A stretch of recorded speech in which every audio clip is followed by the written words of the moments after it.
Bien, vamos a trabajar un ratito realizando el diseño de personas utilizando la plantilla en Word que acompaña al curso. Permítame un segundo para buscar el documento y compartirles la pantalla.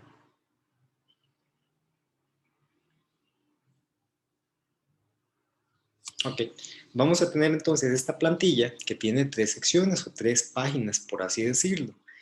En esta primera parte, entonces, tenemos que definir todos los posibles grupos de usuarios. Les recuerdo que las personas o el diseño de personas es una determinación de los tipos de estudiantes que integran o de los grupos de estudiantes que integran nuestro salón de clase. Y esa determinación de los grupos de estudiantes está en relación directa con el reto que nosotros estamos planteando. Porque probablemente si nuestro reto es fomentar la participación de los estudiantes a través de las sesiones virtuales, pues los grupos que se forman van a ser diferentes respecto de si el reto es mejorar la promoción del curso, puesto que hay que ver diferentes comportamientos de los estudiantes que hacen que se origine cada uno de estos retos. Supongamos entonces, en este momento, que nuestro reto es aumentar la participación de los estudiantes en las sesiones virtuales.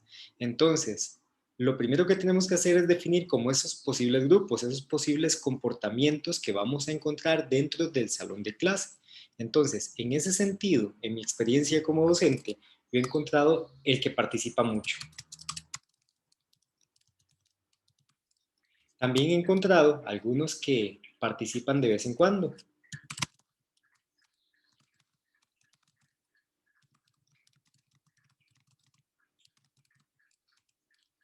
Están también los que participan cuando el tema les interesa.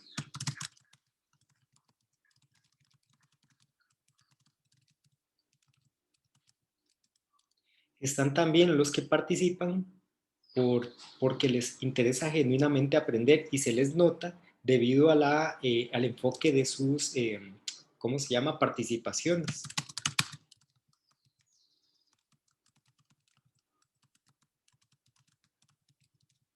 Están también los estudiantes que son para mí fantasmas, porque están presentes toda la sesión, pero nunca hablan, nunca se manifiestan. Están también los que participan, pero siempre, vamos a ver, por así decirlo, la sacan del estadio. Sus participaciones nunca están enfocadas en el tema de discusión.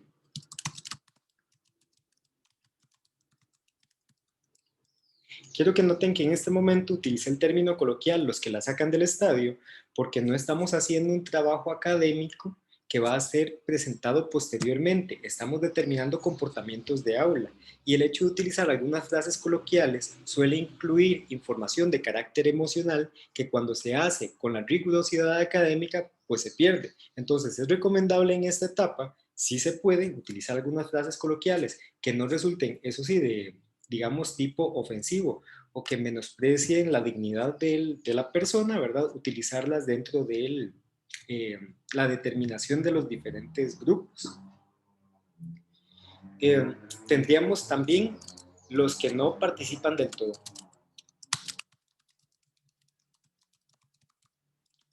Están también los que, si yo les pregunto, ellos participan.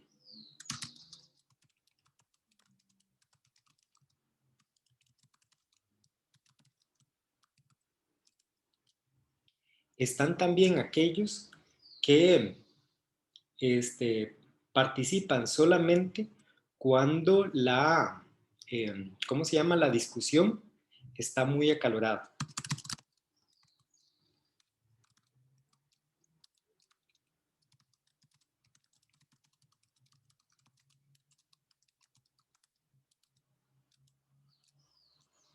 Están también los que, eh, ¿cómo se llama? Solo participan cuando tienen dudas acerca de un procedimiento.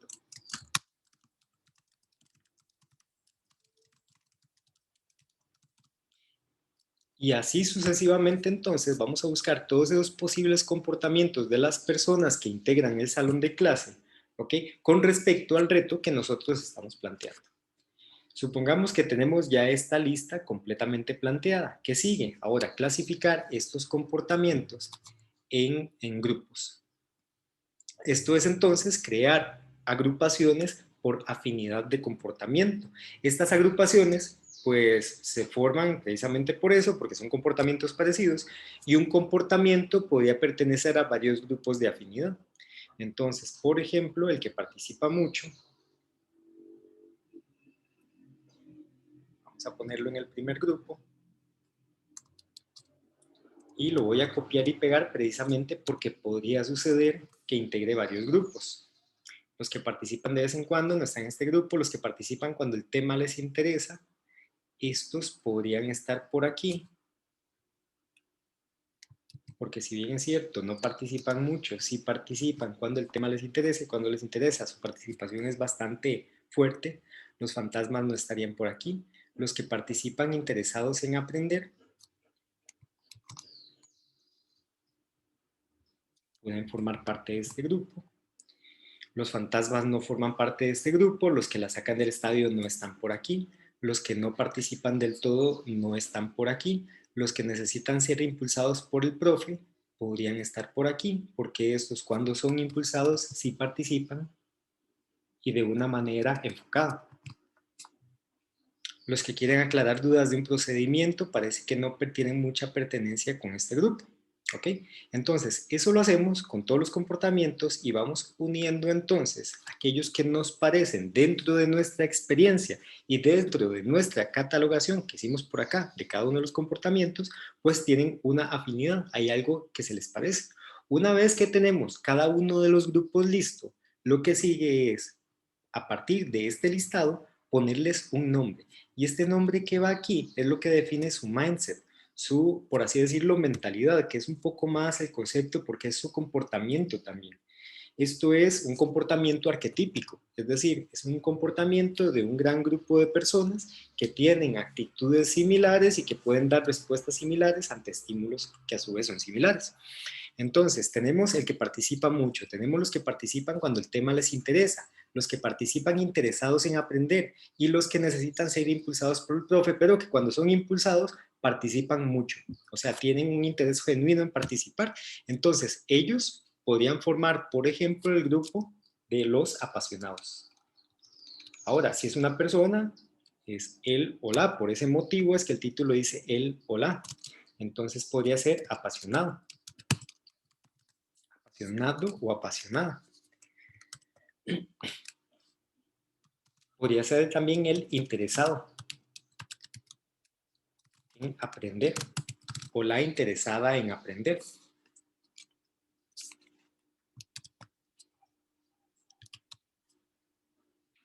Ahora, no es que les estoy diciendo que hay que ponerle varios nombres. Uno escoge, nosotros escogemos aquel que nos parezca describa mejor el grupo.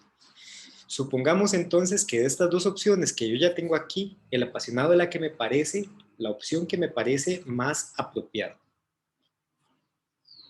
Entonces, ¿qué sucede en este caso? Pues sencillamente que bautizo al grupo como el o la apasionada.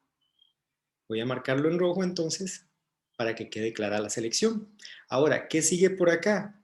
Bueno, para cada uno de los grupos definir esto. Esto es lo que estamos buscando aquí arriba.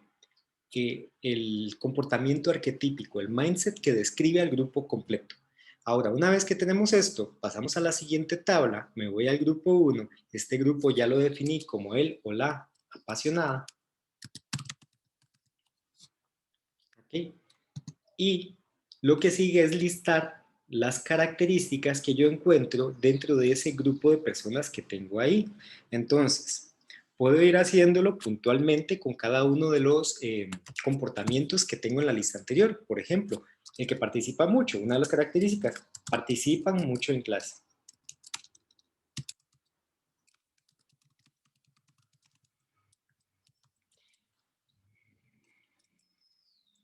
Puede suceder que participen cuando el tema les interesa.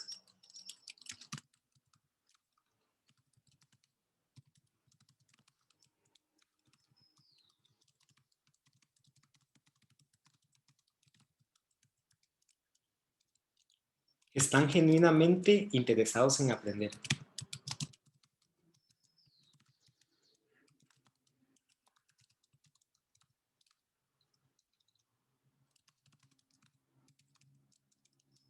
Algunos necesitan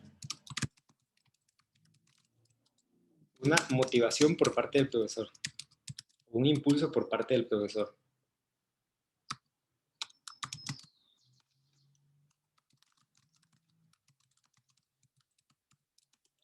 Una vez motivados,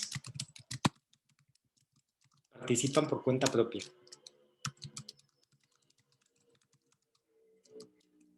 Ahora, aquí lo que tenemos hasta el momento parecen ser principalmente características positivas del grupo, pero también tenemos que buscar aquellas características negativas que el grupo tenga. Como estos son apasionados y el tema les interesa y van a querer participar constantemente, también inhiben la participación de otros estudiantes. O pueden inhibir la participación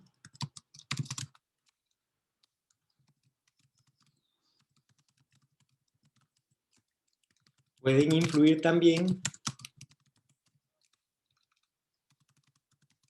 en la opinión de otros estudiantes, evitando la diversidad de criterio, que podría resultar importante en el desarrollo de las lecciones. De esta manera, entonces, buscamos todas aquellas características positivas y negativas que puede tener el grupo de los que son apasionados. Una vez que tenemos esta determinación para cada uno de los grupos, lo que sigue es ver si todos ellos son participantes o si nos pueden servir como puntos de referencia para el proceso de diseño que vamos a afrontar.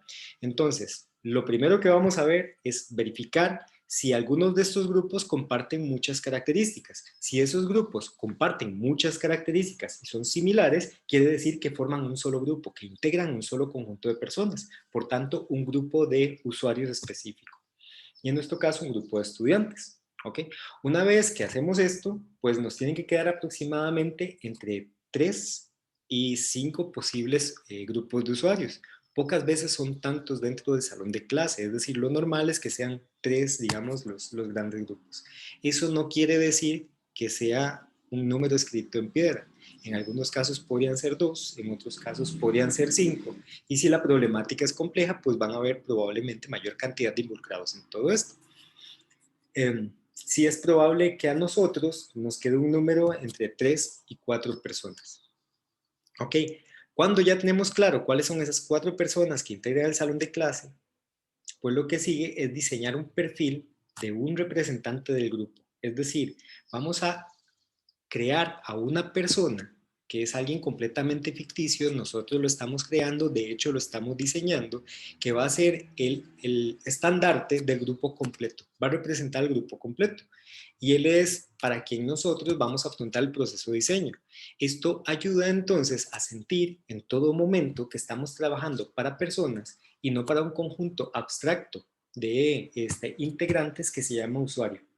Y eso ayuda entonces a establecer los lazos de empatía correctos dentro del proceso de diseño. Algo que olvidé decirles de esta selección de personas es que tenemos que buscar que los perfiles sean comportamientos extremos. ¿Ok? Extremos en el sentido de que no sean personas con necesidades promedio, porque si atendemos necesidades promedio, dejamos de atender a los que están en el extremo. Por ejemplo, si tenemos pues, una persona que aprende fácilmente, una persona que necesita poco estímulo visual, una persona que entiende con solo las presentaciones, no nos va a ayudar mucho a resolver problemas de aquellos que realmente no aprenden leyendo, sino que necesitan hacer. Entonces, es más probable que sea más útil el perfil de una persona que tiene una dificultad de aprendizaje, porque si atendemos la necesidad de este que tiene una dificultad, todos los demás que están por debajo de ese rango o por encima de ese rango de dificultad, por así decirlo, pues ya quedan atendidos. Entonces, una de las cosas que se debe considerar al decidir cuáles personas vamos a elegir dentro de nuestro proyecto está precisamente en que estos comportamientos, estos arquetipos sean extremos. Ahora, procedamos en el ejemplo con el diseño del o la apasionado. Entonces, el lo primero que hay que decidir es el género, es decir, va a ser un chico o va a ser una chica, porque va a ser una persona. Cuando se decide el género, entonces debemos tener el cuidado y la sensibilidad de no fomentar estereotipos de género. ¿Ok?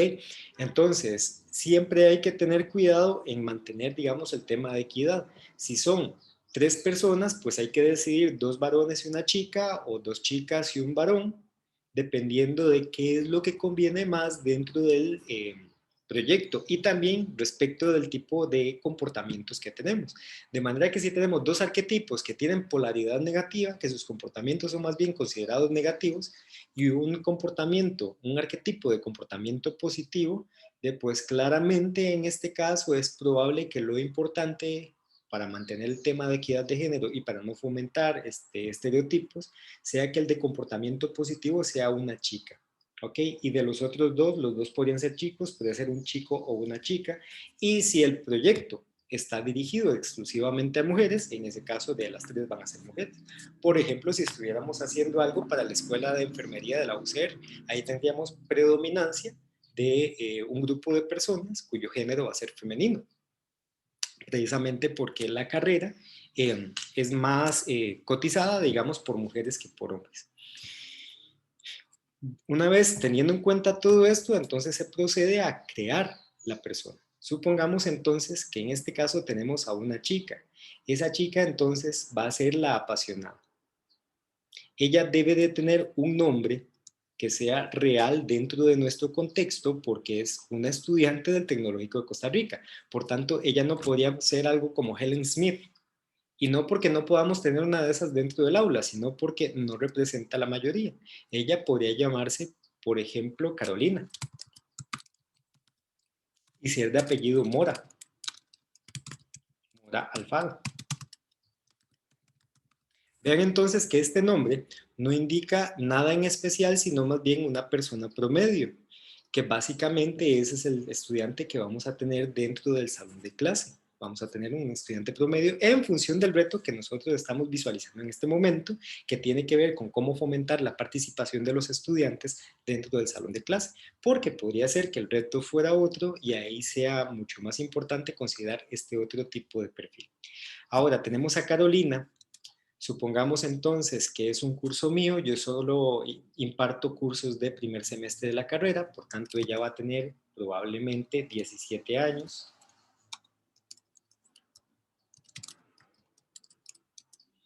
Ahora, como es de primer ingreso, el colegio de procedencia sí dice mucho. Es decir, si es un colegio de una zona alejada, probablemente no tenga el acceso a los recursos para tener una educación mucho más sólida respecto de alguien que vivió dentro de la gran área metropolitana y se egresó además de un colegio privado. Entonces, tenemos que decidir dentro de esa especificación de las características personales, cuál es la que más conviene al proyecto que estamos desarrollando o cuál es la más consistente con la persona. En este caso, no parece tener mayor ¿cómo se llama? Incidencia con respecto al reto que se está planteando. Entonces voy a poner que es egresado de un colegio público.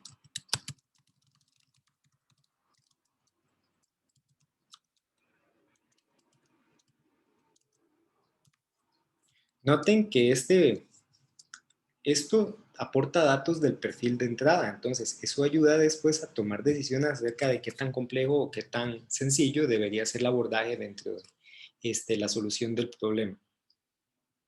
¿Qué otra cosa nos podría interesar si tiene conocimientos previos de la materia? Podría ser. Es decir, aquí entonces en la información personal lo que se va a considerar es todo aquel aspecto de carácter de la persona que es propio de ella, que no tiene que ver específicamente con su contexto o su relación con el contexto, sino con lo que ella es. ¿Okay? Ahora, ¿quién es y cómo se comporta? Aquí tenemos que crear una narrativa que justifique ese comportamiento que tiene como persona apasionada. Entonces, ¿cómo estamos diseñando a la persona? Tenemos que inventar esa serie de características que ella manifiesta y que son consistentes con lo que ya especificamos en el cuadro anterior del grupo. Esto que tenemos por acá, esta serie de características. Ella entonces es egresada de un colegio público en la gama. Siempre le interesó el dibujo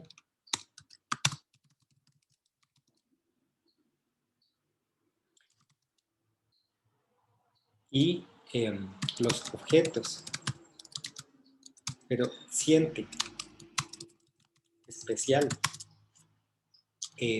placer en desarmarlos para comprender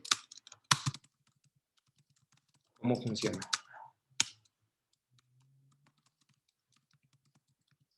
Ahora, ¿por qué yo estoy poniendo esto por acá? Eso tiene que ver con los cursos que yo imparto. Yo estoy dentro de la carrera de diseño industrial, entonces ella, al haber seleccionado, digamos, nuestra carrera, eh, debe de considerarse que tiene algunas particularidades que la llevaron a este punto. Esto que estoy mencionando por acá es algo que frecuentemente los estudiantes de primer ingreso mencionan cuando se presentan el primer día de clases, que les interesa el dibujo, que les gustan las cosas, que les gusta más desarmar los juguetes que jugar con ellos. Son como las características comunes que tienen muchos de los estudiantes de diseño industrial. Entonces, como yo ya tengo conocimiento de eso debido a la experiencia laboral, puedo anotarlo e integrarlo dentro de este perfil.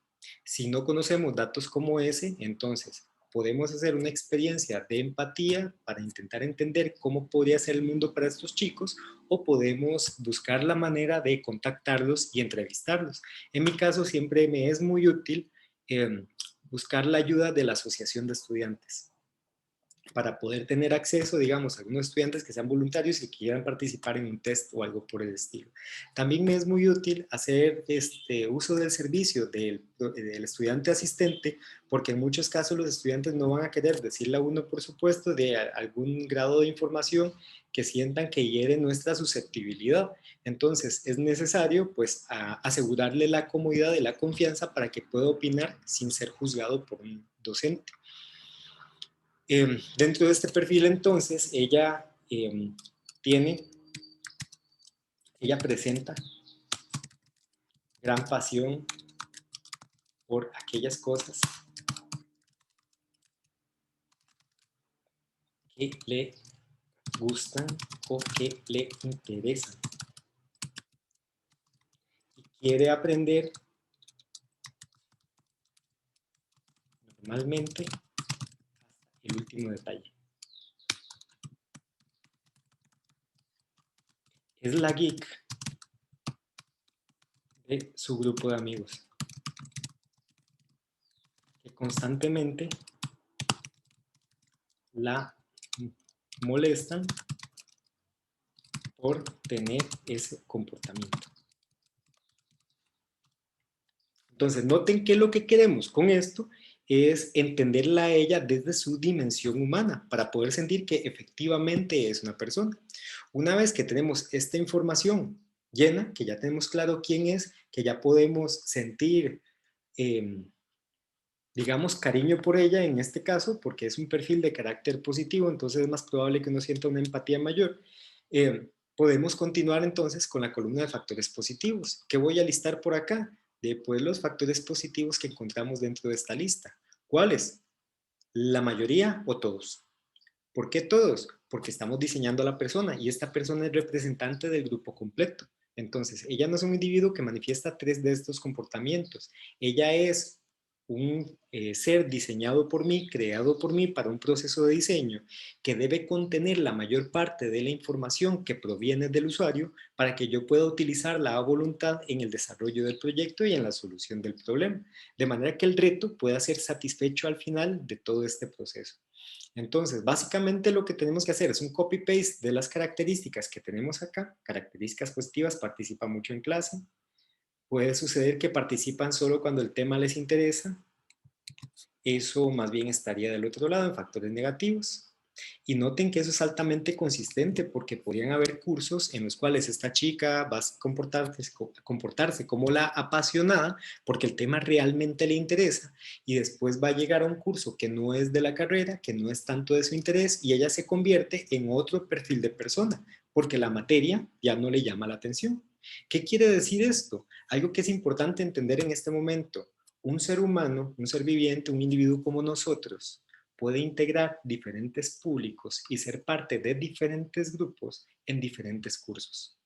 Entonces, esto no quiere decir que porque esta chica que estamos creando tenga este comportamiento dentro de un curso de análisis de producto, se va a comportar igual en todos los cursos de toda la carrera. Esto entonces va a tener aquí una lista de factores positivos y factores negativos que tiene que ser consistente con quién es y cómo se comporta, y tiene que ser a su vez consistente con la información personal. Ahora, normalmente se acompaña con una foto o con un dibujo que la caracterice, y esa fotografía puede ser tomada de cualquier lugar. Es decir, como en este caso es para el desarrollo de un proyecto nuestro, no tiene mayor relevancia que la tomemos de una red social y la pongamos aquí, de una persona X. Si nuestra intención es después sistematizar esto y hacer una publicación de una experiencia, pues necesitamos, por supuesto, los permisos para la publicación de fotografías y demás, cuyo caso yo recomiendo más bien hacer uso de ilustraciones como caricaturas para poder ilustrar el perfil de la persona. Ahora, ¿por qué es importante el utilizar la fotografía? Para asegurar el uso de la empatía, para poder entender también el contexto en el que ella se desenvuelve, porque las fotografías nos dan información, digamos, individual. Uno de los principales, digamos, defectos o errores que cometemos las primeras veces que hacemos, y me incluyo en el grupo diseño de personas, es escoger fotos de gente atractiva. Y no se trata de eso. Yo necesito que aquí haya una foto de alguien que puede lucir como Carolina Mora Alfaro y no de alguien que luce como Helen Smith, ¿ok? No puede lucir como alguien extranjero, tiene que lucir como un costarricense promedio de 17 años, que además es una chica. Y como tiene la característica de ser una eh, apasionada por participar, por aprender, entonces desde su apariencia tiene que comunicar esto. ¿Qué quiere decir eso? Que probablemente si tiene lentes transmita más fácilmente ese mensaje respecto de si ella luce con prendas muy trendy, si luce como muy a la moda, porque eso no está comunicando claramente que ella es apasionada por aprender. Y en este caso no se trata de caer en el tema de estereotipos y crear una, digamos, versión caricaturesca de una persona, sino más bien utilizar algunos elementos visuales de apoyo que sirvan para poder comprenderla mejor y para poder establecer lazos de empatía más fuertes. Una vez que tenemos esto listo y nos aseguramos que los factores positivos están colocados, que los negativos están colocados, que hay consistencia en la información que integra el perfil, ya podemos dar por finalizada la tarea. Espero que esta explicación les sea de ayuda en el desarrollo de su labor semanal. Nos vemos entonces en la siguiente sesión.